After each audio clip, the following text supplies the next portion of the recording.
A lot of guys got into it and kind of were willing to overlook the misogynistic aspect to it. The idea that women are just these kind of automatons you can kind of program by, if you say the right scripts, they'll just behave in this predictable way each time. It's actually like the most elite thing you can do is not have to meet people at all, just have great social media. Like, it's so weird. All the conspiracy theories had kind of enmeshed in some ways, and there was no real distinction anymore between, the manosphere and basically the far right. What's wrong with men? It's a question raised by the popularity of the TV show Adolescence and the attraction of figures like Andrew Tate.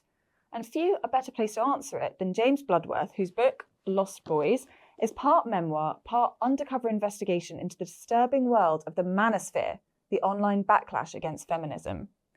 In it, he meets figures ranging from tragicomic young lads who just need a friend to violent misogynists, and exposes what I think is one of the biggest unspoken rifts in our society: the fact that the emancipation of women and our increased participation in the workforce has left a vacuum where traditional masculinity used to be, and some deeply sinister forces are filling that gap. So James, welcome. Thanks so much for coming on Free Thinking. And I think we're a sort of similar age. And I remember in the early noughties, if you're a woman, you could be in a nightclub and you'd see a guy wearing like a feather boa or fedora or something, and then he'd come up to you and insult you.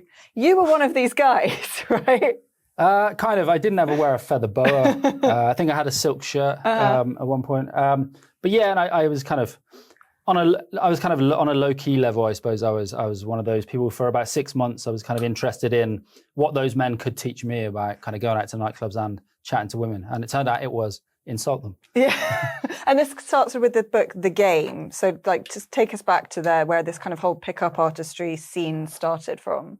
So yeah, in 2005, the Rolling Stone journalist Neil Strauss, American journalist, he published this book. I think it was September 2005. Published this book called The Game. Ostensibly, he'd gone undercover to investigate the pickup artist community in Los Angeles, but he'd kind of gone native in the process and become this kind of pickup guru himself. And the book was this kind of warts and all telling of his kind of adventures through the seduction community. But it was also kind of marketed as a guide for men in terms of how to do the things that the pickup artists were teaching. And it sold like 2 million copies. It was on the New York Times bestseller list for quite a long time, 2 months, I think. And that really kind of, that's probably when most people will have heard of the manosphere, basically. Yeah. That was kind of 20 years ago now, and that would be their, it wasn't, I wouldn't say it was quite mainstream in the UK, but it was quite well known. So yeah, if you were at university, if you're a woman at university, you probably encountered one of these guys at a bar sometime. It's pretty common. Yeah, and it's this weird idea that there's a sort of like formula in which you can seduce women. If you just say the right things and sort of behave in a certain way, you can seal the deal. Yeah, definitely. And part of that was like, I think for me too, like why I was kind of interested in that and why a lot of men were. Partly it's about dealing with insecurity through like control. So you feel insecure about this area, like how to go approach a woman and talk to them. And the solution is kind of, oh, well, if I can just control all the variables by using these scripts, then, I don't need to feel insecure anymore. And then when you don't feel insecure, it makes it easier to just, like, even if you forget the pickup stuff, it makes it easier to have that interaction with someone. So a lot of guys got into it because of that. And kind of were willing to overlook the misogynistic aspect to it. The idea that women are just these kind of automatons you can kind of program by, if you say the right scripts, they'll just behave in this predictable way each time. There was always this deeply like misogynistic element to it, but some people got into it because of that. They thought this is a good way to manipulate women. But then also, there were a bunch of guys who it was just like, this will help me to they saw things through a problem-solving context anyway. Like you got a lot of guys like that, like engineer types and some autistic people as well.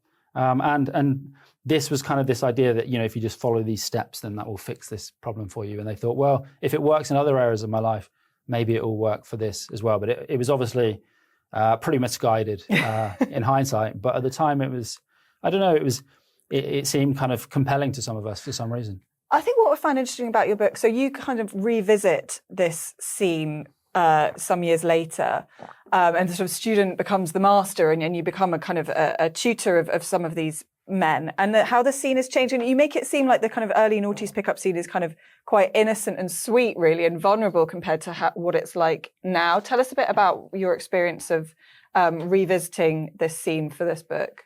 Yeah, so I mean, relatively speaking, in some ways it was, but then there was always a darker side to it, and I give some examples in the book of cases in the 2010s where there was, some pickup artists got sent to prison in the United States for raping a woman. There was always kind of the problematic aspect to it. Yeah. But there was also, it wasn't really so political and hard-edged as the stuff in the manosphere today. Like, it wasn't particularly political. There weren't really a bunch of these guys ranting about feminism and, women with a problem. They did preach very much that you should, if you hate women, this is going to not help. You need to get over that first. And if a woman kind of turns you down, it's not because she's a bitch. She's just being a bitch to you because of what you've said or done. But whereas now it's much more these guys. It's much more about controlling women, putting women back in their place.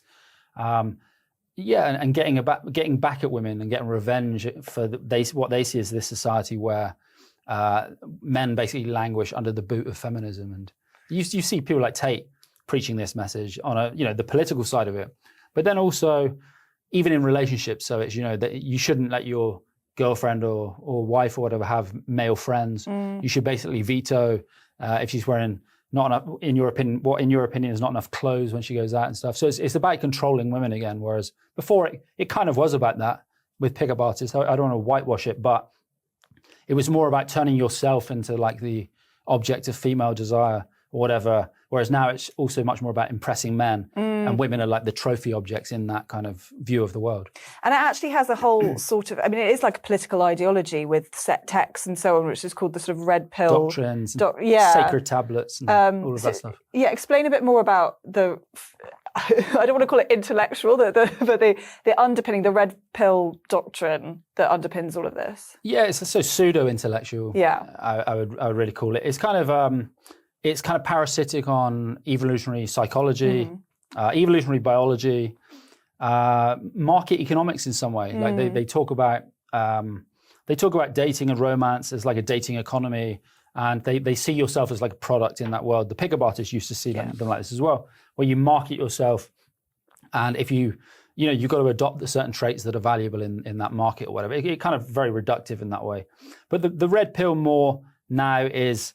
Yeah, it's much more, as I mentioned, like political. It's much more about bringing about political change because men are basically oppressed by women. And some of the ideas, the ideology behind that, as it were, is basically that everything started to go wrong for men because of the sexual revolution, because of feminism. Instead of looking at things like deindustrialization, instead of looking at kind of reforms, you could even talk about reforms, to get women in the workplace. You could say that's not just a thing. That's not just because of feminism. There are kind of whole host of economic forces behind that, but they very much hone in on feminism and say that we don't have the same status as men in the world, often as white men, and it's the fault of women and feminism. So therefore, if we overturn that, it'll go back to a situation where we feel like we're held in much higher esteem. The idea of the red pill is from the 1999 film with Keanu Reeves, The Matrix.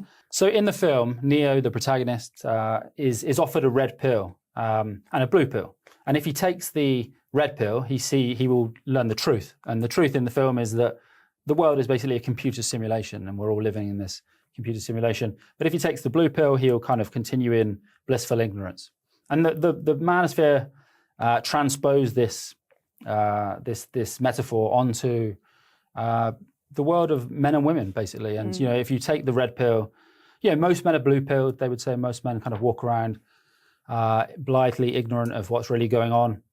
Whereas if they take the red pill, that's when you start to learn the truth in their eyes that it's really men who are oppressed in society by women. That's the core of it. And then there are also kind of all kind of things around how you should behave, because once you learn the red pill, you should kind of comport yourself in a different way in the world. What I think is fascinating about this is that there's obviously so much nonsense in it, but there is a core of truth, right? Like it is true that women having more choices in the world has had consequences for men. It is true that men can be increasingly told that masculinity is toxic, that it's a problem. And I feel like with all conspiracy theories, there's just enough truth in it to pile all the nonsense on top.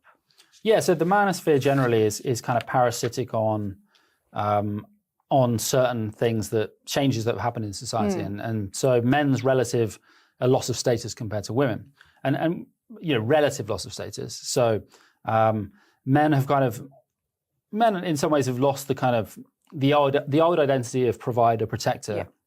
There's now a kind of that's changing. That's not really feasible anymore, because women in some kind of cohorts, women even out-earn men. But also in a liberal society where people have free choice, a lot of women don't want to, because protector has a double meaning. Does that mean you're protecting me from going out, wearing what I want, or protecting me from spending time with people I want to spend time with? There's a double edge to that, and a lot of women don't necessarily want that in a partner anymore.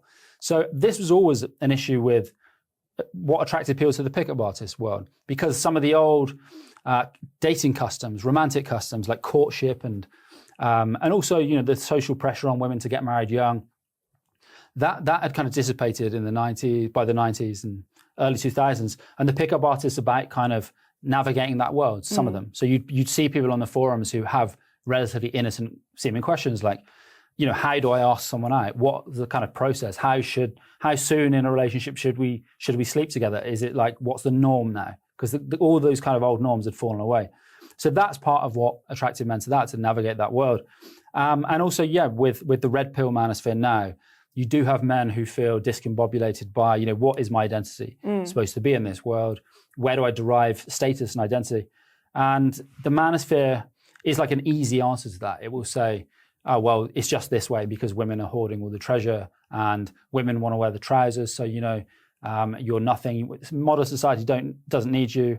And they'll also point to some examples from feminism where, like what I would call counterproductive sloganeering. So things like the future is female. You have guys who find the manosphere because their question is, well, what about my future? There's kind of an element to that of it. So there was 20% of what they taught actually did make sense. So it was, they take men who were often kind of socially awkward, didn't really know how to dress or how to style themselves, and they'd say, first you need to go out more, so make a habit of going out and working on your social skills, and you will improve over time.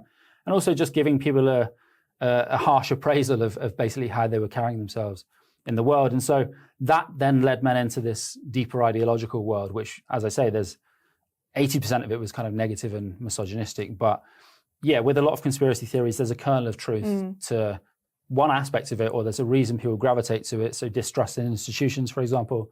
But then once you kind of fully buy into that world, you end up swallowing a lot of bullshit along with that 20%. I also think that that you're right. It seemed like at the start there were some positive aspects to it. It was like you just need to go out and meet people and be less socially awkward. But now it seems to have become such an online phenomenon. So the Vegas immersive experience that you got involved with was so much about just curating your social media. So you went out with a bunch of guys who hired a Lamborghini for the day just to take photos next to it. It's complete. And what was the guy says that actually meeting people in real life, if you're the best person at sort of a cold pickup, you're like the tallest midget. It's actually like the most elite thing you can do is not have to meet people at all, just have great social media. It's so weird and creepy. Yeah, it's weird, and it's also kind of a sign of the times in a way. Like it's the way the world's gone. Moved more onto social media and the internet compared to when the pickup stuff was around when I first discovered it, when it was just like this very basic text forum. But it was basically like people telling each other to get off the internet. Yeah. Why are you on the internet this time of day? Go out and meet people. As I say, some people got into that, learned a few social skills, then left. And I think sometimes people came away like a better person for that, as kind of heretical as it may sound to say that. But now it's much more, as I said, there was always the element of women as kind of status objects in it. But now that's kind of all the manosphere really sees women as. So the stuff in Las Vegas. So in the book, I go to Nevada, Las Vegas, and we do photo shoots. I'm embedded with this high status alpha male networking course, which sounds absurd, and people were paying $10,000 to do this course. Wow. So they obviously take it very seriously. Yeah. And it's basically they've bought into this ideology from the red pill, which says that, the way the world is going, without the kind of women being shackled to a husband in marriage anymore, the sexual revolution, that women are just interested in pursuing the kind of top 10, 20% of men, and all the rest of the men are going to be like surplus men if they don't do something to at least present themselves as part of the top 20%. These men really believe that. I mean, it's not true. It's basically one symptom of spending too much time on the internet and looking at all these fabulous lives on Instagram and thinking, well, I'm just a piece of shit. I'm never going to be able to compete with that. And they bought into this ideology, and these courses are sold on the back of this insecurity. So the one in Vegas, you had this guy, Michael Sartain, who runs the course, who would coach these men. They would also be taken out to the desert in Nevada to have photo shoots next to Lamborghinis and whatever for their Instagram, in mansions, infinity pools, all this stuff. And it was the idea that, being normal is not enough anymore. You have to present this cartoonish lifestyle to the world. The pickup artists were always, there was always that aspect. You've got to present this cartoonish idea of masculinity to the world. You've got to be an alpha male. And there was something kind of rigid and cartoonish about that. But these guys, it's like you've got to present a cartoon of your life on social media. And women are just one of the kind of status symbols of that, like the car or the house. That's kind of literally how women fit into that picture, which I would say is a step worse than the pickup artists, because a lot of them were actually, they still wanted to meet someone, or there was still some connection with people. But this is just about, women is like, go stand there for my content and to impress other men. It's kind of much more about that kind of competition. And also it's essentially just men preying on other men and their insecurities. Yeah, I mean, that's the grift. It's make men feel insecure and then come in and present yourself as the savior and guide who can fix them.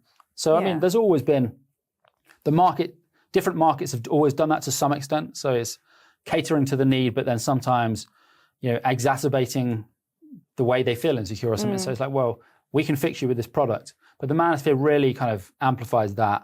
And also with social media using the lifestyle, it can really kind of hammer home that message. I mean, there's some real extraordinarily monstrous characters. Some very sort of tragicomic, but some really sinister. And I thought one of the most amazing stories that you come across in this book is that of this guy, Lyndon McLeod. Can you tell us about him? Yeah, so there was a guy called Lyndon McLeod from Denver, lived in Denver, Colorado, who in December 2021 went on a killing spree in Denver. And first of all, this is in the news here. It's just someone goes on killing spree. And because it's America, unfortunately, you kind of hear that, it's another mass shooting. But it turned out Lyndon McLeod was someone who was involved in the manosphere, the red pill side of the manosphere specifically. He'd been on a bunch of red pill podcasts with some of the big names in that world. He'd been invited to speak at the big manosphere conference that I also write about in the book. And he was someone who was kind of on the periphery of that world, who, while he was kind of swimming in those waters, those ideological waters, he was also kind of, it was pretty obvious he was also kind of unhinged as well. Yeah. But the things he was saying didn't cause any kind of rupture with the manosphere. That was kind of, looking back, that was the most concerning thing. He was someone who really bought into the idea that he was like an alpha male warrior, and he was kind of obsessed with this tribal version of masculinity. And it was a very fascistic thing. Like, he saw modern society as, it was weaklings and failures were basically oppressing strong alpha warrior kings such as himself. I mean, that was kind of, he lived in kind of a fantasy world. But it was the fascist idea that democracy was decadent and liberal society put the wrong people in charge. And because his life didn't turn out very well on a personal level, he had failed businesses, failed relationships, he projected all of those like psychological issues onto feminism, onto women. And in the manosphere, he found a community that basically egged him on, that basically kind of nurtured those ideas and channeled it more in that direction. Until in December 2021, he went on a killing spree in Denver, where he lived, on the basis that, in the hope that it would start a civil war in America, which would overthrow the decadent democracy and reinstate some kind of tribal warrior rule of alpha males. I mean, he really believed that stuff and wrote this huge 1,000,000-word novel, kind of setting out his apocalyptic vision. Sanctions, was it called? Sanction. Yeah. It was a fictional. Well, it was intended as like a dystopian, huge dystopian trilogy of novels. So Lyndon McLeod, he had a pen name, Roma McClay, and he wrote this huge 1,000,000-word novel. And in the novel, this dystopian book, the protagonist is also called Lyndon McLeod. And he basically goes on a killing spree like would happen in real life.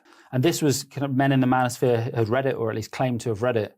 And they didn't see anything amiss. They talked about how fantastic it was on social media, on Twitter, as it then was. And yeah, the warning signs were mostly missed. That this wasn't just this was a prophecy. This was his kind of prophecy. It wasn't just a novel. But like I said, they nourished his descent into this extremism and just encouraged it, invited him on their podcast to talk about his ideas. And yeah, then as soon as the shooting spree happened, they all just worked to scrub the internet of their association with him and all denied that he had any commonalities with the manosphere. When to anyone looking from the outside, it's very striking that he shared a lot of things that they believed. He just took it one step beyond. And I think that's not really the only example of how this sort of internet subculture is kind of bubbling up into real life. I mean, some of the people you met for this book had stormed the Capitol on January the 7th. I think a lot of these are basically Trump supporters. Like, this is now becoming mainstream. This is now really defining politics. Yeah, so there was a conference, October 2022. I went to this, the Red Pill kind of summit. It's an annual thing. It was every year. It's like the biggest manosphere conference in the world. And there was one of the speakers that I shook his hand and he got on the stage. And then I learned later that he went to prison for January 6th for storming the Capitol. January 6th had happened by then, but he was the trial hadn't happened. And yeah, he went to prison. There was another guy at this conference who was trying to recruit for a militia to start a civil war in America. I expected going to this thing that there'd be a bunch of men ranting about no-fault divorce or just their dating lives. Yeah, all of those kind of things, and paternity fraud, and this is one of their obsessions, and false rape accusations they go on about a lot. But I was kind of shocked at the degree to which it had kind of enmeshed with the MAGA stuff, and also more going beyond MAGA to really kind of white nationalist stuff in the United States, like these militias. There was another guy there who was involved with the Proud Boys.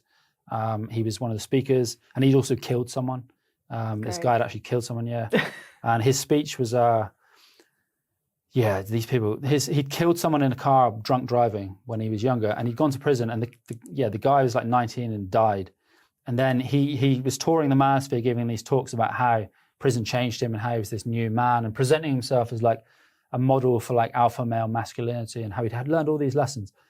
And then a few weeks, I think it was before the conference, I looked up. He'd been caught drink driving again. And there's film of it online.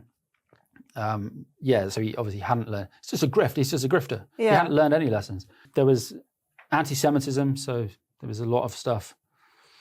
Yeah, I heard examples of anti-Semitic speeches and from the main stage or just in conversation.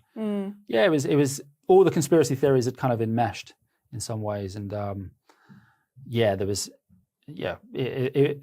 no real distinction anymore between the manosphere and basically the far right or the radical right.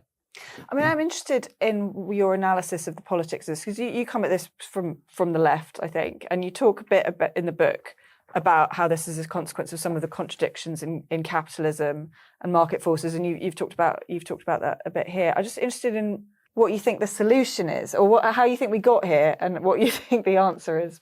It's difficult in a way, because, and I don't mean that to be a cop-out, but when we talk about solutions, so we tend to look at it from on a micro level, when it's mobile phones. Should we ban mobile phones and social media from schools? Some countries, I think Finland, Brazil some countries have done it already. We sort of have a default, schools can ban it if they choose to in this country. And issues like that, we can talk about whether that's a good idea or not. I think it probably is, because we with these manosphere influencers, it's not content they're producing, it's advertising. They're trying to sell courses. We don't let companies advertise cigarettes to a kid's phone. So it's kind of a problem that these manosphere gurus can do that, can go to a 13-year-old boy's phone and basically sell him pitch, a charismatic guy pitching and then selling him a course on the back of making him feel insecure. When at 13, who doesn't feel insecure? At that age. So we can talk about that stuff, but it's much harder in some ways, because we're all it's the same thing with journalism and the way that, like, how do we cope with like the changes in tech that are going on now? It's kind of, I don't know. It's like you're kind of surfing a wave. You don't really know which direction this stuff goes in. Like, how do if we said, like, how do we stop the influencers on Instagram having this kind of promoting this kind of lifestyle to young men? It's like, I don't know really. You just need a counter narrative of why that's not, life is about more than status and some of this stuff. But it's kind of hard. Life is about more than like just getting rich, and I don't know. It's kind of countering that stuff. That's the, I mean, we can talk. It's easier in some ways to talk about the mistakes that I think some people on the left have made. It's easier for me to talk about that in some ways because I've kind of seen that stuff up close. So there's kind of the hyper identity politics of the 2010s, where it's very much like, if you're a man, you're privileged. We don't need you in this conversation. Like, sit down, please. Pass the mic. Hillary Clinton, sit down, please. Hillary Clinton's talking. Or it's kind of like, it kind of leaves class out of the equation. The manosphere, sometimes there's a white nationalist aspect to some of the more extreme elements of the manosphere, but there's also a black manosphere as well. And some of those guys I met in Orlando, they made the valid point that in America in particular, black men do far worse in the education system. They're much more likely to go to prison than black women. So just saying intersectionality and this hierarchy of where men are just the most privileged, across the board, it doesn't really stack up. And if you come from a background where you don't feel like you've won $1 million or £1 million for being born as a man, it can be grating to hear, I think, people getting on like a high horse and kind of pushing you out the way and saying, no, you've had your moment in the spotlight. Because if you grow up in a background where you don't have economic privilege, it's, I say that's quite chafing, and that sometimes leads people into the manosphere. It's not helped. I think the manosphere in general is, there's a backlash against feminism, but there's also, all these bigger, wider questions about loss of trust in institutions, people being repelled from some of the excesses of kind of the hyper-identitarian left. And, pair that with these very charismatic figures who are very good at marketing and social media, and they're kind of ahead. It's like with politics, why someone like Nigel Farage outperforming Keir Starmer and Kemi Badenoch on apps like TikTok and Instagram? There's just the digital literacy, the messaging they're using is much more apt for the digital age we live in at the moment, where it's much more short form video, much more snappy, much more emotional. And they get that better at the moment for whatever reason. And it's easy answers. Easy solutions, kind of discredit the mainstream. They all do the same thing, really. Discredit the mainstream, which is already discredited in some ways because of this secession of like loss of trust in institutions, and then present kind of from a distance where there's no accountability, then present, if you just do this thing and give me money or vote for me, I will fix everything for you. I mean, I worry about this as a woman of the right, I guess, because I see these tendencies, all the things you talk about, this kind of growing interest in Christianity and pronatalism instincts on the right really coming to the fore. And I think like this is a warning, like this is not the road to go down, especially not for women. Like this is a disaster. Yeah, it's a very hierarchical view of the world, and I think it offends the sensibilities of most people on the left because you tend to have this more egalitarian view of the world. But I also think it offends, or at least it should offend, people who have a meritocratic view of the world because it is about reinstating those rigid hierarchies. It's about putting women back in their place as well. Yeah, and they don't, like, you have these guys who would never vote for a female politician. That's kind of a majority view in the red pill space.